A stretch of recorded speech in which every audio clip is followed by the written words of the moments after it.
দেশে তো আওয়ামী লীগ নাই, কিসের ভয় আপনাদের? বিএনপি তো কোন শৃঙ্খল দল না, বিএনপি তো কোন হটকারী দল না, বিএনপি তো একটি গণতান্ত্রিক দল। প্রিয় সখীপুরবাসী,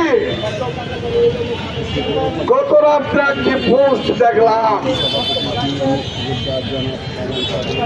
ছাত্র জনতার ব্যানারে একটি বিক্ষোভ সমাবেশ চালচলা করছে। সেটা দেখার উদ্দেশ্যেই চালতলা চত্বরে এসেছিলাম, কিন্তু অত্যন্ত দুঃখের পরিতাপের বিষয় প্রিয় সখীপুরবাসী, আমি একজন ছাত্র পাই নাই সেখানে।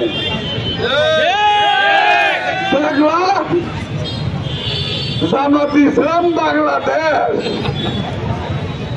ইসলামী আন্দোলন, খেলাফি ইসলাম নাকি খেলাফত আন্দোলন, সর্বনাই এনসিপি, 5-6টা দল মিলা বুড়া বুড়া হুজুররা 50-60 জন আইছিল।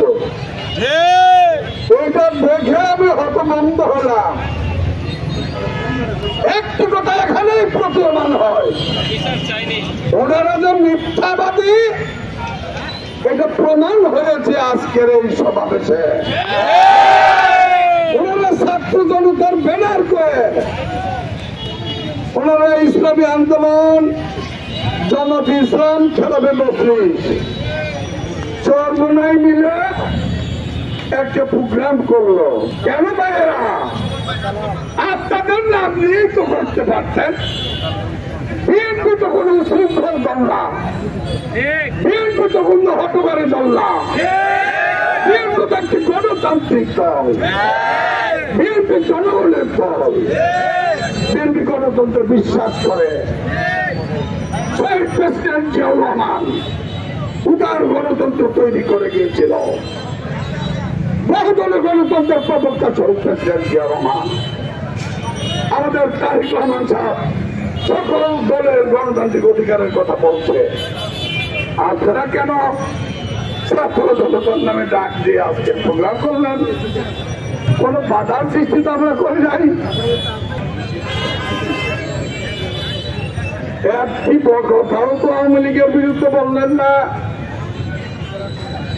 আওয়ামী লীগ দেশের সকল টাকা লুটপাট করে দিয়ে ভারতে বসে দেশকে একটি অস্থিতিশীল পরিবেশ সৃষ্টি করার জন্য বিভিন্ন জায়গায় চাঁদাবাজি, খুন খারাপি, বিশৃঙ্খলা সৃষ্টি করছে। তাদের বিরুদ্ধে তো আপনার কোনো কথা শুনি না। আপনারা ভোট লিগে পরিণত হয়েছেন।